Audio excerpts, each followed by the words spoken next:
was nobody there. All right, yeah, I have help. Obviously I have help.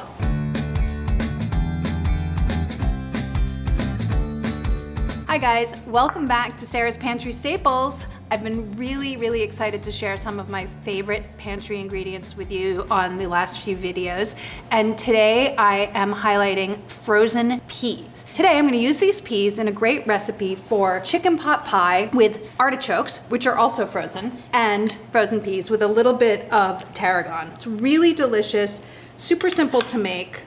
Takes a couple of steps, but they are all quick and easy. I'm starting off with 2.5 pounds of chicken. It was 2 full legs and 1 whole breast. Covering it with 2 cups of chicken broth, store-bought, homemade, whatever you like. But when I'm using store-bought, like I am today, I like to, well, that's another pantry ingredient, by the way. Keep it in your cabinet. I like to mix it with water. I usually do half and half store-bought broth and water if I'm gonna be cooking something like a soup or cooking chicken like I am here. 1 teaspoon of salt. Just wanna simmer it just until the chicken is cooked through, like barely cooked through, because then you're gonna shred it and put it into the pot pie filling and then bake it, so you don't want it to be cooked too much. So get this on the stove. So once that comes to a boil, you're just gonna turn it down to a simmer and cook it. Should take about 20 minutes to just cook through.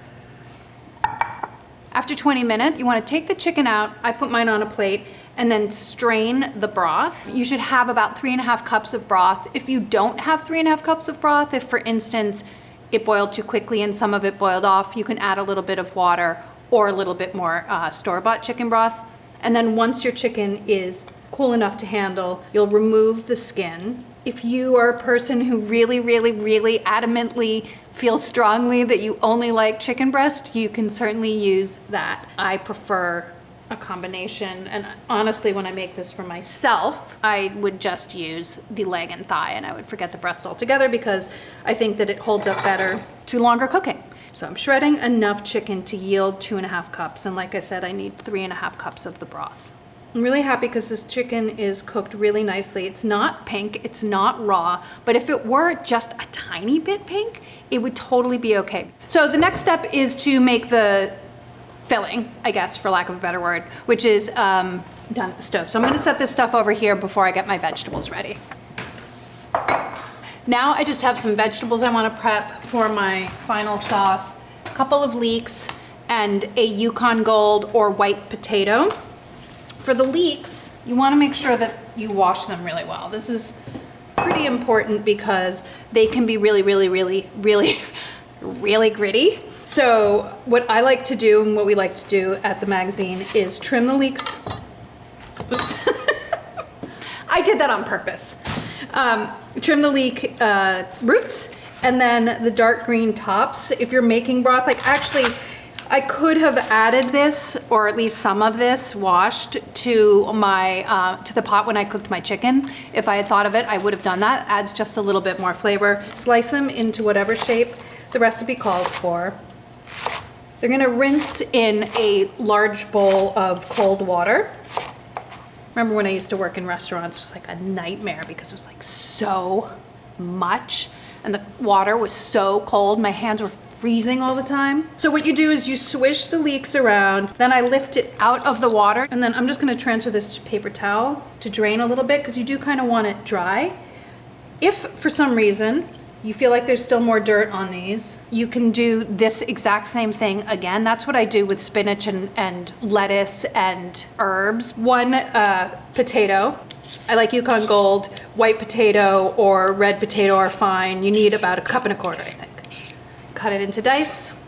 So this chicken pot pie, you have your chicken, you have the pantry item, the frozen peas, frozen artichokes, leeks, tarragon. It's a little bit of a springy vibe, and to top it off, I'm gonna use crunchy phyllo instead of a pie crust. So the overall vibe of this is kind of spring forward, but delicious any time of the year, and you certainly could make it any time of year.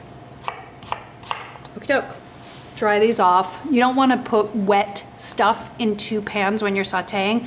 Wet and fat together causes splatters and is really unpleasant. So pat them dry and then into a bowl. Just for transportation purposes, you don't really have to put it in a bowl. Now get the sauce ready. So I have a Dutch oven here. You can actually do this in the pot that you cook the chicken in if you want to. Into that add 5 tablespoons of butter and melt that. That's what you're gonna cook all of your vegetables in. You wanna start off by sauteing your vegetables. That builds flavor. All my vegetables are going in at once. So it's the leeks and that potato that I cut up. 2 carrots diced, peeled and diced. Celery. And then saute them to help with building the flavor and pulling out some of the moisture. You can season with your salt now. A teaspoon of salt and 1/2 teaspoon of pepper. So you just want to cook these down until the leeks start to soften. Well, everything just starts to soften, but you want the leeks to be a little bit loosened, a little bit translucent. It takes about 4 or 5 minutes usually. I'm using dry vermouth here. You can use a dry white wine like a Sauvignon Blanc if you want to. And once you've added it, you really want to cook that off. So turn it up to as high as your stove goes. This is a very hot stove. This will cook off the alcohol and take out some of the moisture. So you want to cook it until it's almost completely evaporated / absorbed. That might take about 1 to 2 minutes. Butter and vermouth smells really good together. So most of the vermouth has evaporated now, and what looks like liquid still in the bottom is mostly like the moisture from the vegetables and some of that butter. So I'm going to add my flour now. This is a flour thickened sauce, which is made with butter or another kind of fat and flour. It's called a veloute. I'm sure you've heard me say it before or other people. And in order to start a veloute, it's based on a roux. Obviously, this roux is being made right here in with the vegetables, but roux is a combination of fat and flour or another starch. And I'm just stirring the flour in, cooking it just lightly just to get it less raw. It's gonna start sticking a little bit to the bottom of the pan, and that's when you know it's time to add your broth. You need 2 3/4 cups approximately of that broth from cooking the chicken. And I say this every single time I make a bechamel or I make a veloute. Start by adding just a tiny bit of liquid at a time and stirring to combine so that your flour doesn't form lumps. As you mix it in, you'll start noticing that it quite quickly starts thickening. Looks a little bit pasty at first. Once it starts to really be combined and the vegetables look like they're sort of surrounded by a creamy sauce, then you can add the rest of your liquid. And then in order to fully activate the flour and the thickening action of that roux, you want to bring it fully to a boil. So once it's come to a boil, you can actually turn it off and add your chicken. That was 2.5 cups of shredded chicken for the people who are not cooking their chicken from scratch. 1 cup of those peas, they can go straight from the freezer, and 1 cup of artichoke hearts. Those are also frozen. They're like the quartered frozen artichoke hearts, no seasoning or anything on those. And then about a teaspoon of tarragon. Okay. So you're gonna wanna let that cool a little bit before you assemble with your crust. It's a little less important for the version I'm doing today, which is with a phyllo crust, but if you're using a pie crust that has butter in it, you definitely have to let it cool or your pie crust will melt right into your mixture. I'm gonna transfer right into my baking dish. It's a 2.5 quart baking dish. So look how beautiful and springy it looks. So good, and it smells so good. Oh my gosh, I'm so great. This is so pretty. Wait till you see the top, you're gonna be super excited. All right, just let this cool for about 30 minutes, just so it's not completely hot when you put the crust on top. So, like I said, ta-da! I have some phyllo. I'm gonna top this with phyllo. You may be getting nervous right now. You might be like, I am afraid of phyllo. A lot of people are afraid of phyllo. I understand your concerns, but I hope that I can allay them by assuring you that it almost doesn't matter what happens to your phyllo for this particular thing. So, okay, look, here. It's broken, it fell apart. I guess I should be nervous, but I'm not gonna be. I'm gonna brush it with some melted butter. It actually doesn't matter for most applications because phyllo gets layered. So if there's a hole in your phyllo, if it's crumbly, if it's cracking, most of those imperfections will get covered up. But in this instance, what you're doing is you're not even really doing that. You're just sort of gathering it into a little ball like that. and placing it atop the filling, right? So you'll see that it kind of doesn't matter what happens to the phyllo in this instance because the imperfections are what makes it look cool. You can brush this lightly or more generously. I say lightly because you don't need a ton of fat here, but you do want some fat on it because that definitely, while phyllo is crispy on its own, when it doesn't have fat added to it, it's a little, it's like a little tough and crispy as opposed to tender and crispy, and the fat really, really helps that come out. This recipe, depending on the size of your pan, you'll need anywhere from 8 to 12 sheets of phyllo. I think I can fit about 9 sheets of phyllo on this one. Snuggle that in. This is very, very full coverage. Normally in like a slightly bigger pan, there might be little gaps between the pieces, the little balls of phyllo. Don't worry about that. That actually allows for a little bit of evaporation, especially if your sauce is is a little bit thin. Any butter left in your bowl, just dab it on the top.